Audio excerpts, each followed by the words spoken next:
So now I'm going to go ahead and create a tour from scratch. I'll quote Bowen Island because I've been there recently and I have some photos that I'd like to share. I could give a description if I want, or I could choose a category. I could add a cover image. So that's a photo I took of Bowen Island. And then I click create.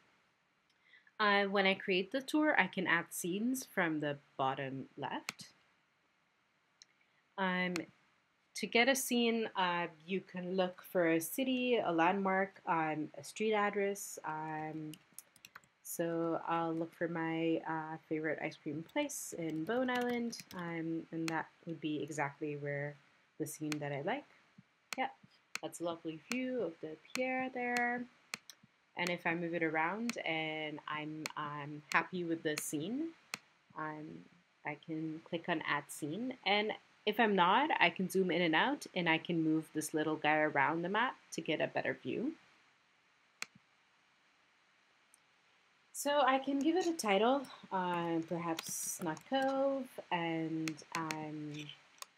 you can give it a description if you want, and you can add points of interest.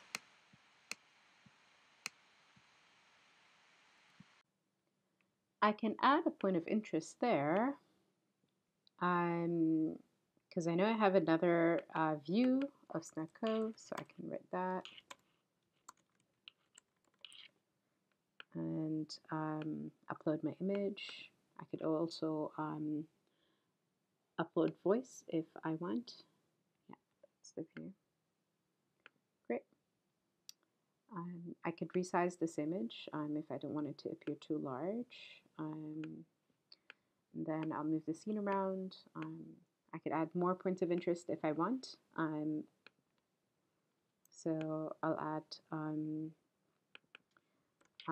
another image of the ice cream place. There it is. You can give it a description. You can, the point of interest, you give it a title, description, and then add an image or audio. And then when I'm done with the scene, I can go ahead and publish it. I could add more scenes if I want, but if I don't want, I can just publish it with the scene. So I'll publish it as public.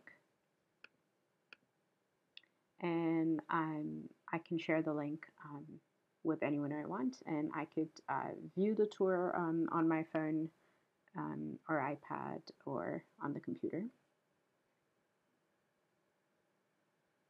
Yeah, I hope you like that short demo of how to create a Google tour, and I hope you would consider creating one for your classroom.